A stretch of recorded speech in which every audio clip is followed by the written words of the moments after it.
পঞ্চম শ্রেণীর গণিত বইয়ের ৪৯ পৃষ্ঠার ভগ্নাংশ অধ্যায়ের কিছু অঙ্ক রয়েছে। হিসাব করো। এগুলো কিভাবে সঠিকভাবে সমাধান করতে হয় আজকে আমি সেটি দেখিয়ে দিব। আপনাদের সন্তানকে এভাবে ঘরে বসে খুব সহজেই অঙ্কে পারদর্শী করে তুলতে পারেন। এবং যেহেতু আগামী ডিসেম্বর মাসে বৃত্তি পরীক্ষা অনুষ্ঠিত হবে, তাই আপনার সন্তানকে প্রতিটি বিষয়ে দক্ষ করে গড়ে তুলুন। ১ নম্বরে রয়েছে 2/3 ভাগ 4, অর্থাৎ এই ভগ্নাংশকে ভাগ করতে হবে 4 দিয়ে। তো আমরা জানি ভাগ থাকলে সেটি গুণ দিতে হয়। এক্ষেত্রে আমরা প্রথমেই সমান চিহ্ন দিব। সমান চিহ্ন দিয়ে প্রথম যে ভগ্নাংশটি রয়েছে সেটি লিখব। ভাগের পরিবর্তে এখানে গুণ চিহ্ন দিতে হবে। তারপরে যেহেতু এখানে পূর্ণ সংখ্যা রয়েছে, তাই পূর্ণ সংখ্যাকে আমরা লব হিসেবে ধরি। আমরা মনে মনে ধরব যেখানে পূর্ণ সংখ্যা রয়েছে তার নিচে একটি হর 1 থাকে। গুণ চিহ্নের পরে ভগ্নাংশ বা পূর্ণ সংখ্যা যেটিই থাকবে সেটি উল্টে দিতে হবে বা বিপরীত করতে হবে, অর্থাৎ লব হবে হর এবং হর হবে লব। তাহলে উপরে লব হিসেবে লিখব 1 এবং হর হিসেবে লিখব 4। তারপরে আমাদের দেখতে হবে এখানে যে দুটি ভগ্নাংশ আমরা পেয়েছি সেই ভগ্নাংশের লবের সাথে হরের কাটাকাটি যায় কিনা, সেটি আড়াআড়ি হতে পারে অথবা উপর নিচে হতে পারে। কাটাকাটি অর্থাৎ লঘিষ্ঠ আকারে প্রকাশ করা যায় কিনা সেটি আমাদের দেখতে হবে। আরেকটি বিষয় মনে রাখতে হবে, যদি দেখা যায় সংখ্যা দুটি জোড় রয়েছে তাহলে সেটি অবশ্যই 2 দিয়ে ভাগ যাবে, অর্থাৎ 2 দিয়ে কাটাকাটি যাবে। এটি আমাদের মনে রাখতে হবে। তো আমরা এখানে দেখতে পাচ্ছি 2 এবং 4 সেটি জোড় সংখ্যা রয়েছে, তাই আমরা 2কে 2 দিয়ে ভাগ দিব এবং 4কেও 2 দিয়ে ভাগ দিতে হবে। তো এভাবে আমরা সংখ্যাগুলো লক্ষ্য করব। তো এখানে আমি 2 দিয়ে 2কে ভাগ করছি। 2 2-এর মধ্যে একবার যায় এবং 2 4-এর মধ্যে 2 বার যায়। তারপরে আর কোনো সংখ্যা কাটাকাটি বা লঘিষ্ঠ আকারে প্রকাশ করা যায় না, তাই লব এবং লব গুণ করে লিখলাম এবং হর আমি গুণ করে লিখে দিলাম। তো এভাবে আমরা উত্তর পেলাম। তাহলে উত্তর লিখতে হবে, উত্তর 1/6 অথবা 6-এর 1। 2 নম্বর অঙ্কটি সমাধান করব। এক্ষেত্রেও আমরা একইভাবে এখানে সমান চিহ্ন দিব। তারপরে প্রথম যে ভগ্নাংশটি আছে 3/7 সেটি লিখলাম। তারপরে এখানে ভাগ আছে, আমি গুণ চিহ্ন দিলাম।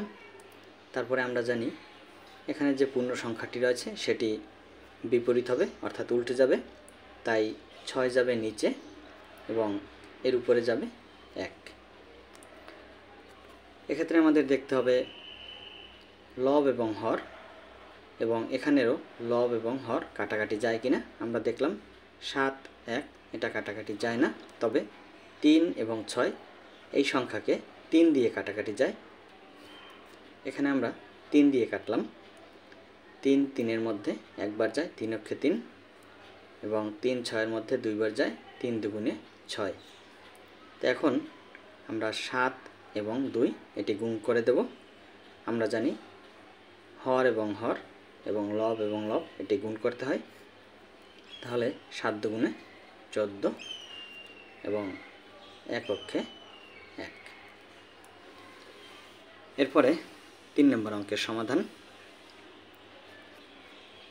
একইভাবে আমরা প্রথম ভগ্নাংশটি লিখে দিলাম। ভাগ থাকলে আমরা জানি গুণ দিতে হয়, এবং একইভাবে উপরে 1 নিচে 8। তারপরে এখানে 4 এবং 8 এই অংশটি কাটাকাটি যাবে, 4 দিয়ে ভাগ যায়, 4 4-এর মধ্যে একবার যায়। 4 দিয়ে যদি 8কে ভাগ করি তার মানে 4 2 গুণে 8। আর কাটাকাটি যায় না বা লঘিষ্ঠ আকারে আর প্রকাশ করা সম্ভব নয়, তাই এখন আমরা হর হর এবং লব লব গুণ দিয়ে দেব। 5 দুগুণে 10, 1 1 গুণ করলে 1। এরপরে 4 নম্বর, প্রথম ভগ্নাংশ 5/6 অথবা 6/5 গুণ উপরে 1 নিচে 10।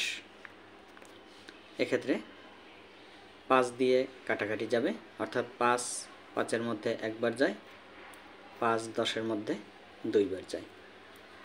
আর আমাদের কাটাকাটি যায় না বা লঘিষ্ঠ আকারে প্রকাশ করা সম্ভব নয়, তাই হর এবং হর গুণ করব। 6 দুগুণে 12, 1 1 গুণ করব, এককে 1। এরপরে হচ্ছে 5 নম্বর সমাধান। একইভাবে আমরা 4/3 এটি লিখব। এখানে ভাগের পরিবর্তে গুণ দিব এবং 6 লব আছে, এখানে হবে হর এবং 1 হবে লব। এখানে আমাদের দেখতে হবে কোনো লঘিষ্ঠ আকারে বা কাটাকাটি যায় কিনা। আমরা একটি কথা মনে রাখবো, যদি দেখি কোনো সংখ্যা জোড় আছে তাহলে সেটি অবশ্যই 2 দিয়ে কাটাকাটি বা ভাগ যায়। তাই এখানে 4 এবং 6, তার মানে দুটি সংখ্যাই জোড়, অর্থাৎ 2 দিয়ে আমরা ভাগ করতে পারি। 2 দিয়ে 4-কে 2 বার ভাগ যায় এবং 2 দিয়ে 6-কে 3 বার ভাগ যায়। আর আমাদের কাটাকাটি যায় না, তাই হর এবং হর গুণ করে লিখব এবং এখানে লব এবং লব 2 এবং 1 গুণ করলে হয় 2। ব্যাস, এটি উত্তর। এরপরে হচ্ছে 6 নম্বর, 8/7 গুণ, এটি উল্টে যাবে, অর্থাৎ 1/6 সমান। এখানে আমরা দেখলাম 8 এবং 6 দুটি জোড় সংখ্যা, তার মানে আমরা একটু আগে জানলাম জোড় সংখ্যা থাকলে অবশ্যই সেটি 2 দিয়ে কাটাকাটি যায়। তার মানে 2 দিয়ে 8-কে যদি ভাগ করি তাহলে হয় 4, 2 দিয়ে 6-কে ভাগ করলে হয় 3। এখন 7 এবং 3 গুণ করতে হবে। 3 7 গুণে 21 এবং 4 এবং 1 গুণ করলে হয় 4।